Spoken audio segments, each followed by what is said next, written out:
Day 1006 of asking vegetable police on how to quit junk food. I'm eating Cheetos, ice cream, Mountain Dew, daily, can't stop, help. I heard you the first 1,000 times, relax. I get to you on my own watch when I think you're ready. I have the answer, and you're gonna like it. While crying.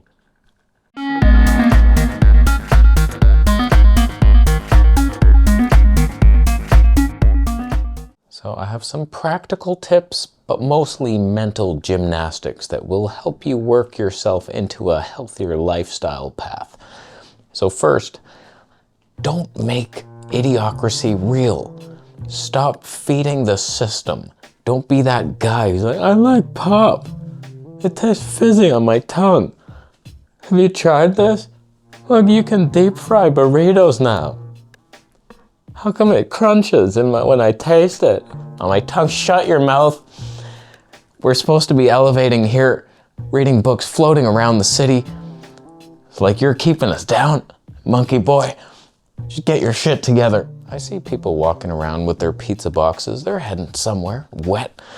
They're having fun. It just doesn't register to me as an option. It's never in the back of my mind, okay, we could just go to pizza for the day. Like, I had a cheat meal last night. I'm only human. I steamed some cauliflower. I'm sorry, I let you down. I heard that raw cauliflower is mucus forming, and I had some, and so I was like, all right, I'll just steam it then. I'm sorry, I let you down. But let me tell you why I don't eat junk food, and then I'll give you some more normal reasons for regular people. So first is pain. I don't like being in pain. If I eat dairy, I'm gonna bleed internally. So I'm never gonna cheat. You're never gonna catch me somewhere. Oh, he's eating cheese, there he goes again. I don't enjoy bleeding, so that's not gonna happen.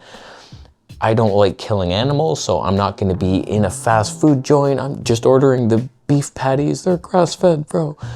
Just get a grass-fed rat then. Like, I poke fun at the meaties sometimes with the rat meat, and they get offended. They're like, I don't eat rat meat. Like, I could replace your dinner right now with a rat skewer. You wouldn't even notice the difference. It's same territory, especially a nice grass-fed sewer rat.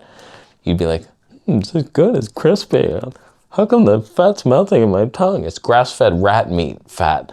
It's good for you, high in omega-9 and 11. But for me, I'm lucky enough to bleed out of my ass. So that keeps me in check, and I'm not gonna cheat too hard on anything. And I'm lucky enough to have teenage girl acne, and so that keeps me on point as well. Like, I'm debating removing pasteurized orange juice from my diet. That's my junk that is ruining my skin most likely. Too acidic, something's off with it. The tomatoes, the nightshades. This is where I'm playing around with. What whole food can we like remove or play with? It seems like normal people are debating, oh, is fruit healthier or cooked sweet potatoes? I don't know, the Okinawans seem to like their cooked sweet potatoes, they live long.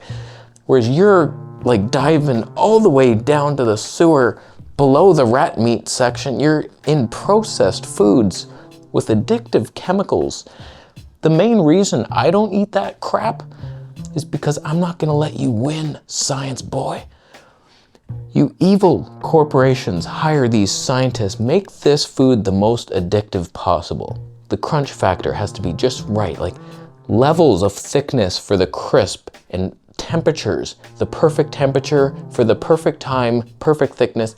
That's the crunch we were looking for. And then sprinkle salt, but not a certain diameter of salt flake has to be like, you're giving in. You're just like, okay, I'll do it. That tastes salty on my tongue.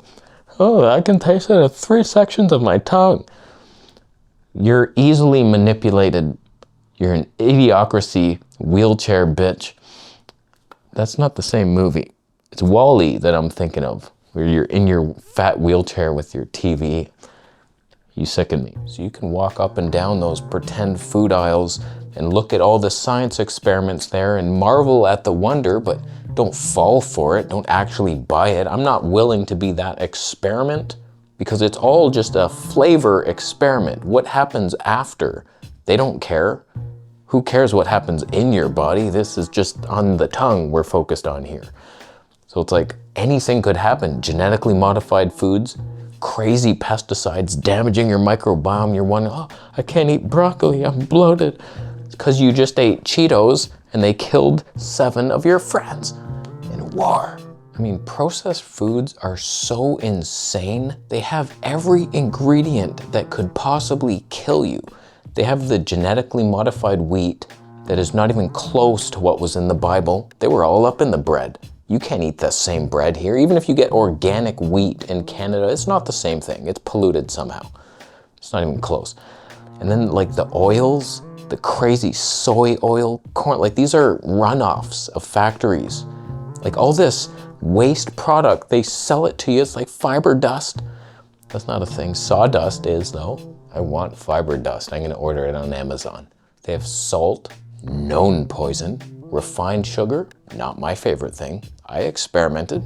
Didn't really see a ton of negative things, but it could have been doing something bad. Turned it freely into AI, you saw that. So it's like, I don't know. Most of these processed foods are all the same type of ingredients, just slightly different. It's always just like the wheat, the oils, the salt, the sugar, and then just varying levels of crunch factor and sweetness and chewiness and all these different textures. Stop being a texture bitch. And the last thing I will mention before we get into some actual practical tips. Stop feeding your animal desires. These are basic lusts that are frowned upon in holy societies. You're just wanting this experience where you should be raising above that. You know, like you don't just give in to every animal instinct. There's always a downside. If men release certain substances, their energy drops. You can't just do that. Fiance was telling me a little story of some guy in the Bible. You know him, you've read him. Don't quote me on any of this. This is third-party information, but he was a king with like thousands of wives or something. Imagine how much he had sex. A lot. Dead at like 50 something. He was like the least long-lived king ever in the history of the universe. They were living 900 years easily, and then he had too much sex. Gone. Probably ate Cheetos too. You could go jump in a cold lake, and that might be super exciting for you. Oh my God, the invigoration. Then you get out and you're like, wow, never felt this good, and you're all pepped up. It's just adrenaline. You're being like robbed right now. Your hormones have just gone heisted. So it's like, you have to pay that back. How is that worth it? Every little freaky thing, you want to jump off a cliff with your wingsuit. Hey, we're making it. Whoa, that was a narrow path. Where's Johnny? Oh, he didn't make it. Oh, Johnny's dead. That's the side effect of wing jumping. You freak, you're not a flying squirrel. Have you ever had flying squirrel skewers? Yeah, I bet you have. You wouldn't notice the difference, you beef-fed freak. So tame your inner ape desires for worldly things and reach above.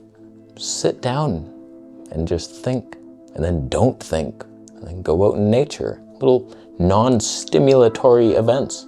Shake hands with your wife. It's good fun. A lot of fun ahead for you on this planet. It's so fun to be here. Now, when it comes to actual tips, don't you want to see what's possible? Of like, if we just calorie restrict, and like, can we still build lots of muscle and predict worldly weather events? Don't you want to know what's possible in the human mind? It's not going to get you there with the fast food. So just like restrict a little bit. Eat as much as you want of fruit, okay? Lots of vegetables. How come you haven't stocked up on kale? It's way better than Doritos. Come on. You're drinking Mountain Dew. You ever had mountain kale? You just juice kale. It's really good. It's good for the thyroid. The cruciferous, I hear. The longer I stay raw, the easier I find it. I used to have those, you'd have a big fruit meal and then I don't want any more sweet. I'm so sick of this fruit. And I'm not getting that because I'm not eating a ton. I ate half a watermelon for breakfast. I'm like, cool, that was fun. Now I'm doing stuff. Then I'm gonna eat some grapes. That's it. Then dinner's like a smoothie, banana, coconut water, blueberry, boom. And then later on I'll have some vegetables, chewing the cud. There's a little kale on there, some cucumber, no tomatoes. Who needs that kind of flavor burst? Not me. Hate those nightshades. Those suck. It's like, eat natural foods as much as you want, and then like you perfect these levels. Like first binge on fruit, and then get to that level, be a fat fruitarian, and then, okay, calm down, start just listening to the body. Don't just eat to suppress emotions. And that's the main thing you're looking for, just some fun, some spark, because this is hell earth and we're just like, oh, we're all struggling. So like, I get it. You turn to the food. You know what I turn to? Nothing. I just sit in it and I live the hell. And then I go forth and I spread the joy. I choose love. That's what I choose. So you better choose it next time. Your grocery bill better be half of the processed foods and all fruit.